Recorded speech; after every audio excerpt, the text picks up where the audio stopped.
This is Sam. A year ago, he taught himself to code, and last month, he finally launched the thing he'd been building in his spare room. A small online store called Maker's Lane for the furniture he makes by hand.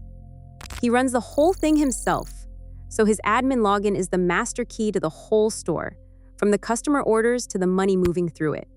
And Sam did exactly what every guide tells you to do. He picked a long, unique password, and then he switched on two-factor authentication, the 6-digit code that changes every 30 seconds. Now, even if someone steals his password, they hit a second wall they can't climb. As far as Sam is concerned, that account is sealed shut. This is where Kim comes in. Kim is an ethical hacker, a penetration tester Sam hired to break into his own store before a real criminal gets the chance. Today, Kim is going to walk straight into that sealed admin account, past the password and past the two-factor code without stealing Sam's phone and without ever touching the database. And Sam is the one who's going to hold the door open. All the login ever checks is whether the right code went in before the timer ran out. It never checks who put it there.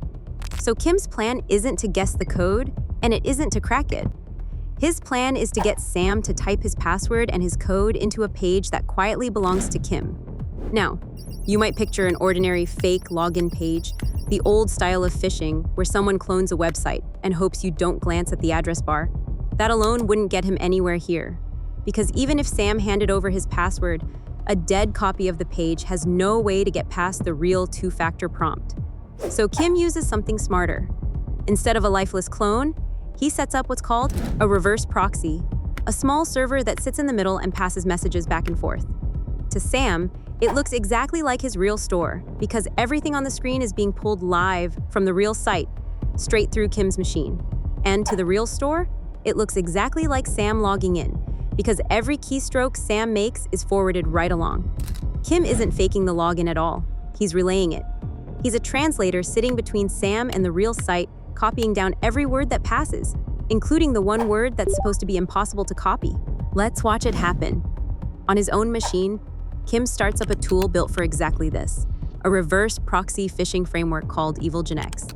He points it at Maker's Lane, and within a few seconds, it stands up a flawless mirror of the login page, hosted on a web address Kim controls, something close enough to slip past a quick glance, like maker-lane.com in place of makerlane.com. Then comes the only part that needs a human touch. Kim sends Sam an email, and there's nothing dramatic about it. Just a calm little note dressed up as his payment provider, saying a recent payout has been put on hold and he needs to confirm his details. There's a button. Sam clicks it, and his browser opens what looks like his own store's login screen. And in every way he can see, it is the real page. The logo is right, the layout is right, the little padlock is sitting there in the corner. The only thing that's wrong is the address along the top.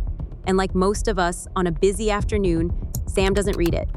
He just sees the login he's typed into 100 times, and he starts typing. Sam enters his email and his password, and on Kim's screen they appear in plain text the moment he hits enter, because they've passed straight through the proxy on the way to the real site. But this is the moment that's supposed to save him. The real store, having seen a correct password, does its job and asks for the second factor, the 6-digit code. Sam opens his authenticator app, reads off the number, and types it in, exactly the way he's meant to. The code is real. It works. That's the problem. It travels through Kim's proxy to the real store. The store checks it, sees that it's valid, and does the thing it always does once a login is complete. It hands back a session cookie, a small token that tells the browser this person is signed in now, so don't ask them again. That cookie is meant for Sam. But it passes through Kim's machine on its way, and Kim simply keeps a copy. And now watch what that copy is worth. Kim opens his own browser, drops the stolen cookie in, and loads the store. The site never asks him for a password or a 6-digit code. It just reads the cookie, decides he's already signed in, and opens the admin dashboard. Kim is standing inside Sam's account, and Sam's password and his two-factor are both still sitting there, perfectly intact. Sitting in that admin panel, Kim can read every customer's address, change where orders ship, refund himself, or quietly add a second admin account so he can stroll back in long after this session has died. If he were a real attacker, the first thing Sam might hear about it is a customer asking why their order shipped to a house 3 towns over. And Sam followed the right advice. So look at what doesn't help him now. Changing his password does nothing, because Kim stopped needing the password after that first second. Switching on two-factor did nothing, because Kim let the real code do its work and stole what came after it. The session was the prize the whole time, and the session was handed over willingly. So if a strong password and two-factor both wave Kim straight through, what actually stops him?